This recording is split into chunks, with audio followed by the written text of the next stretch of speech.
नमस्कार व्यूअर्स, मैं हूं अमीश देवकर और आप देख रहे हैं देश का सबसे चर्चित नंबर 1 प्राइम टाइम कार्यक्रम आर पार। कहते हैं कि जंग में सब जायज है और शायद इसलिए चुनावी मैदान की जंग में इजराइल बनाम हमास वाली जंग की भी अब खुलकर एंट्री हो चुकी है। राजस्थान में कांग्रेस को ललकारने पहुंचे उत्तर प्रदेश सूबे के मुख्यमंत्री योगी आदित्यनाथ ने कहा कि तालिबानी सोच का उपचार बजरंग बली की गदा ही है। इतना ही नहीं, हमास के हैवानों पर इजराइल के अटैक की भी सीएम योगी ने जमकर तारीफ कर डाली। लेकिन दूसरी तरफ कांग्रेस भी एक के बाद एक फुल टॉस गेंदबाजी में कोई कोर कसर नहीं छोड़ रही है। पहले कांग्रेस का समर्थन करने वाले मौलाना तौकीर रजा ने कहा कि हमास कब से आतंकी हो गया। तौकीर रजा ने प्रधानमंत्री मोदी को जालिम तक करार दे दिया। और अब चुनावी स्टेट मध्य प्रदेश में कांग्रेस की जनसभा के दौरान खुलकर गाजा प्रेम छलका। इस सभा में गाजा वालों के लिए 2 मिनट का मौन भी रखा गया। लेकिन एक और बड़ी घटना हुई है। भारत ने हमास के आतंक के खिलाफ यूएन में कड़ा स्टैंड ले लिया है। तो प्रियंका वाड्रा शर्मिंदा हो गई हैं। उन्हें भारत सरकार का स्टैंड कतई पसंद नहीं आया है। सवाल है कि क्या इजराइल, हमास और गाजा के मुद्दे पर विपक्ष देश के मूड के खिलाफ जा रहा है। आज इसी मूल सवाल पर होगी देश की सबसे बड़ी पॉलिटिकल चर्चा। चुनाव में हमास तालिबान सियासी घमासान, आज की पॉलिटिकल डिबेट इसी पर व्यूअर्स।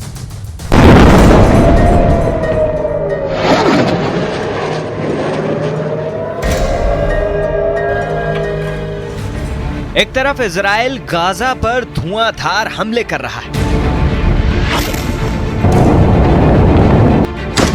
तो दूसरी तरफ इजराइल के बहाने योगी आदित्यनाथ ने कांग्रेस पर सियासी स्ट्राइक कर दी है। भाइयों बहनों, तालिबान का उपचार तो बजरंग बली की गदा ही है।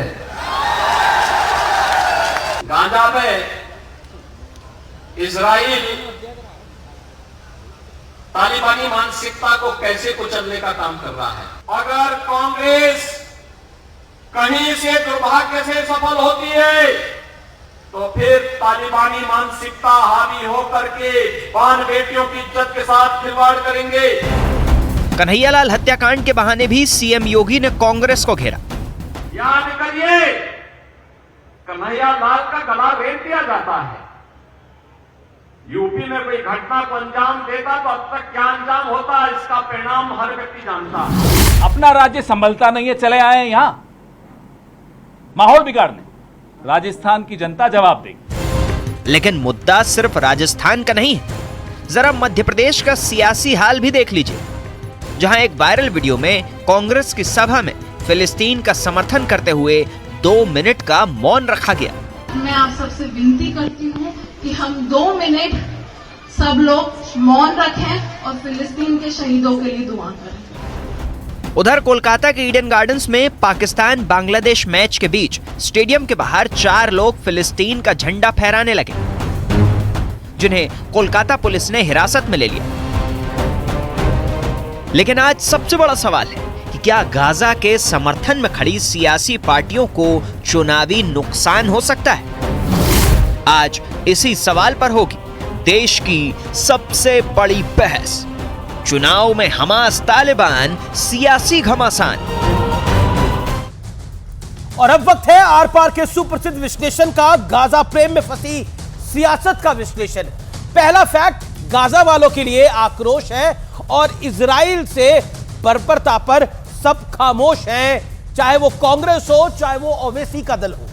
दूसरा फैक्ट, मध्य प्रदेश में कांग्रेस की सभा में गाजा वालों के लिए 2 मिनट का मौन धारण किया गया। इजराइल वालों के लिए मौन क्यों नहीं रखा गया, सवाल पूछा जाएगा। बढ़ता हूं मैं आगे।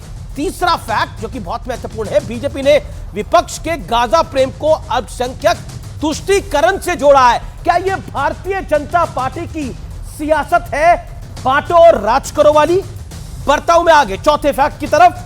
पीएम मोदी ने कहा तुष्टीकरण करने वालों को आतंकवाद नहीं दिखता। पांचवा फैक्ट, योगी आदित्यनाथ उत्तर प्रदेश के मुख्यमंत्री ने कहा कि बजरंग बली की गदा ही तालिबानी सोच का उपचार है। तालिबानी सोच का उपचार है, तालिबानी विचार का उपचार है। बड़ा सवाल, क्या गाजा गैंग के लिए प्रेम दिखाकर विपक्ष आपका मूड यानी देश की जनता का मूड उसके खिलाफ जा रहा है, उसके विरोध में जा रहा है? यह बड़ा मूल सवाल है और इसी बड़े सवाल के साथ मैं चर्चा में जाऊंगा doctor Sudhanshu Trivedi, member of parliament Bharatiya Janata party, Vivek Srivastava left के जाने माने विचारक, वारिस पठान प्रवक्ता एआईएमआईएम के, रोहित अग्रवाल है मेरे साथ इंडिया अलायंस के। आप तमाम लोगों का अभिनंदन है। शुरुआत आपसे सुधांशु त्रिवेदी, और सवाल बहुत दो टूक है सुधांशु जी, और सवाल यह है क्या Bharatiya Janata party Hamas Gaza इसलिए चुनाव के अंदर लेके आई है तुष्टीकरण दूसरी तरफ का करने के लिए, यानी हिंदूवादी तुष्टीकरण करने के लिए?